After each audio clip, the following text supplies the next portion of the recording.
Breaking news అంతోంది మనకి. కొవ్వూరు మాజీ MLA TV రామారావును Janasena నియోజకవర్గ ఇన్ఛార్జ్ బాధ్యతల నుంచి తప్పించింది అధిష్టానం. నియోజకవర్గంలో టీడీపీ పొత్తు ధర్మం పాటించడం లేదని బహిరంగంగా లేఖ విడుదల చేశారు రామారావు. పార్టీ నియమావళిని ఉల్లంఘించారంటూ చర్యలు తీసుకున్నారు. పార్టీ కార్యక్రమాలకు దూరంగా ఉండాలని ఆదేశించింది అధిష్టానం. పార్టీ విధి విధానాలకు భిన్నంగా వ్యాఖ్యలు చేయడం, కార్యక్రమాలను నిర్వహించడం పార్టీ దృష్టికి వచ్చాయని అధిష్టానం పేర్కొంది. రైట్, ఇదే అంశానికి సంబంధించి మరింత సమాచారం మా ప్రతినిధి కాంతి ఫోన్లలో అందిస్తారు. ఎస్ కాంతి. యాసోను కొవ్వూరు మాజీ ఎమ్మెల్యే టీవీ రామారావును జనసేన నియోజకవర్గ ఇన్ఛార్జ్ బాధ్యతల నుంచి తప్పిస్తున్నట్లుగా అధిష్టానం ఒక ప్రకటనను విడుదల చేసింది. టీడీపీ పొత్తు ధర్మం పాటించలేదని చెప్పి బహిరంగ లేఖ విడుదల చేశారు రామారావు. ఈ నేపథ్యంలో పార్టీ నియమావళిని ఉల్లంఘించారంటూ చర్యలకు పాల్పడింది. పార్టీ కార్యక్రమాలకు దూరంగా ఉండాలని, పార్టీ విధానాలకు భిన్నంగా వ్యాఖ్యలు చేయడం, కార్యక్రమాలను నిర్వహించడం సరికాదు.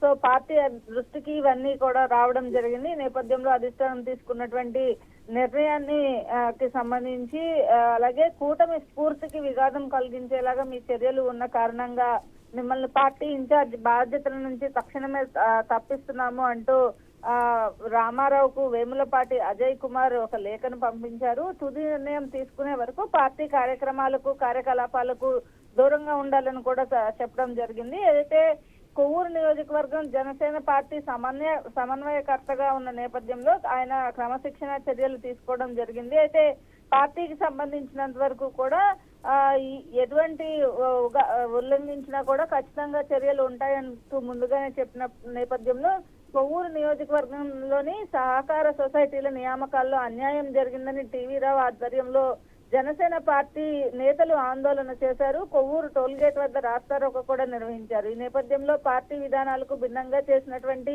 వ్యాఖ్యలు, కార్యక్రమాలు చేయడం ఖచ్చితంగా ఏదైతే పార్టీని ఇది చేసినట్లే కాబట్టి ఖచ్చితంగా దీని నుంచి తప్పించే బాధ్యతలను ఇవ్వడం జరిగింది. ఈ నేపథ్యంలో పార్టీకి సంబంధించినంత వరకు కూడా కార్యకలాపాలకు దూరంగా ఉండాలని చెప్పి ఆదేశాలు జారీ చేసింది సోని.